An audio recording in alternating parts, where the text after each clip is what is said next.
이 책들이 일본에서 그 3.1운동대에 대해서 언급한 중요한 책들이래요. 초창기 60년대 후반 그리고 70년대 초에 나온 중요한 책들인데요. 한국 역사에 대해서, 한국 근대사에 대해서 최초로 통사를 쓴 거는 와타나베 마나부라는 사람의 조선 근대사라는 책입니다. 와타나베 마나부는 경성제대, 이제 일제강점기 시대 경성제대에서 근무했고 또 조선 총독부의 그 관리를 했었대요. 그러니까 한국에 대해서 굉장히 잘 아는 사람이죠. 이 사람이 쓴 조선 근대사라는 책이 있고, 이 책은 68년도에 나왔는데 1968년도에 80년대에 한국에서 한국 근대사라는 제목으로 번역이 돼요.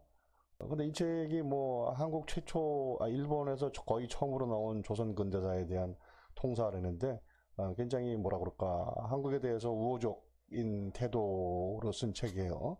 그렇기 때문에 뭐 84년도 이때 벌써 번역이 됐겠죠. 84년도에 우리가 소위 말하는 그 일본 우익들, 극우들의 그 못된 논리가 아니기 때문에 뭐 번역이 됐을 겁니다.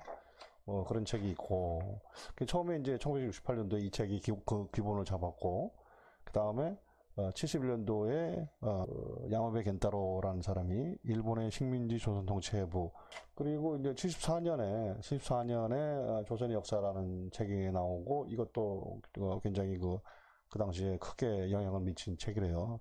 그래서 와다 하루키 교수는 자신의 그 한일 백년사라는 책에서 이 세 책에서 언급한 그 3.1운동에 대한 그런 얘기를 해주죠. 그 부분을 좀 읽어보겠습니다. 일본이 쓴 최초의 조선 근대사라고 할 수 있는 와타나베 마나부 편의 조선 근대사 1968년도에 보면 이런 문장이 나온다는 거예요. 근데 요 3.1운동에 대해서 쓴 거는 미야다 세스코라는 학자인데, 조선사에 대해서는 그 당시에 1인자였다고 그래요.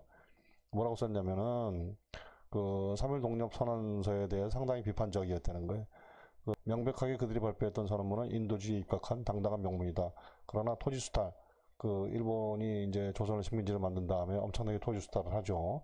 조선 농민은 토지를 뺏어서 일본에서 건너온 그 식민 일본인 농민한테 주는, 지주한테 주는 그런 수탈을 엄청나게 하거든요.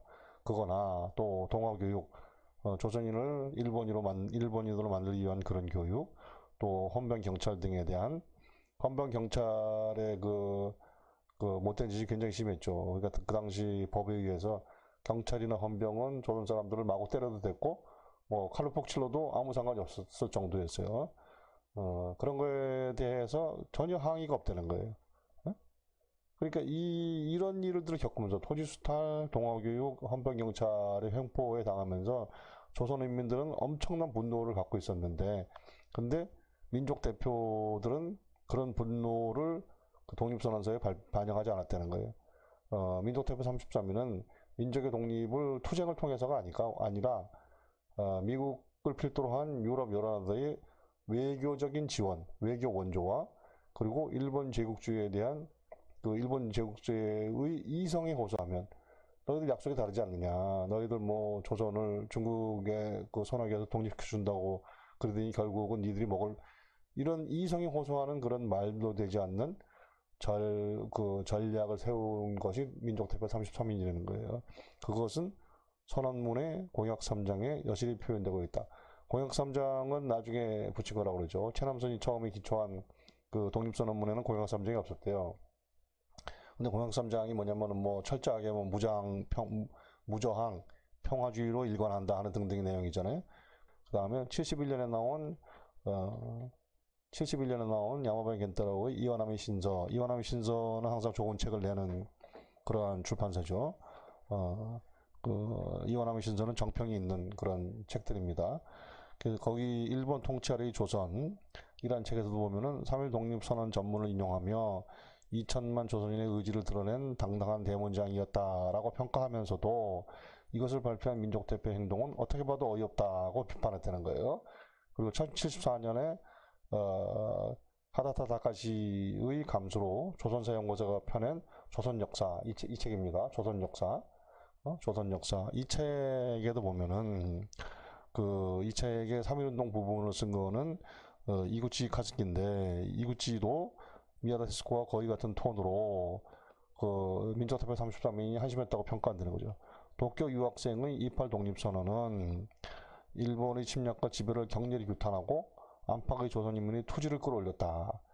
하지만 3.1절의 민족대표 33위는 3월 1일에 대중 앞에 모습을 드러내지도 않았고 자기들만 요리집에 모여서 독립선언을 낭독하고 경찰에 전화해서 우리 잡아가세요 했다는 거죠.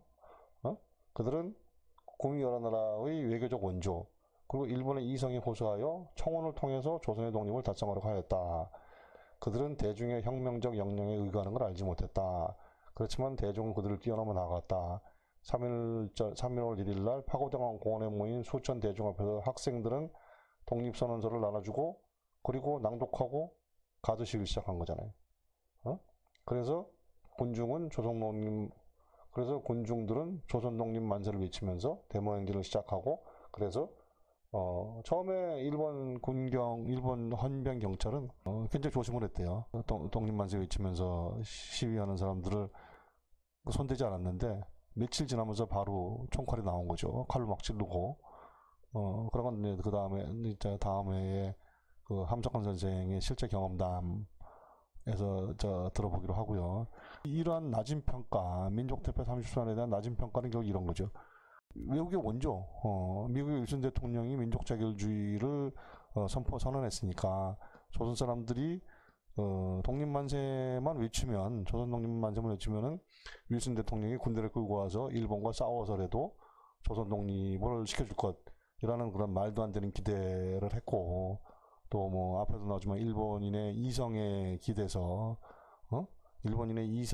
청원을 함으로써 독립을 달성할 수 있다는 참 그 말도 안 되는 그런 원칙을 가진 것이 민족대표 33인이었다라고 낮게 평가한다는 거죠. 3.1운동은 두 가지 측면이 있는 거예요. 하나는 이 민족대표 33인의 독립선언서 낭독이 있는 거고 지도부의 행동이 있는 거고 근데 지도부는 바로 사라져요. 그리고 대중은 그 투쟁을 하죠. 이렇게 두 가지 페이스로 볼 수가 있어요. 1단계, 2단계. 근데 어느 쪽을 더 중요하게 보느냐 하는 거가 많이 다르죠. 한국에서는 그 3.1 독립선언서를 달달 외기해요. 학교에서.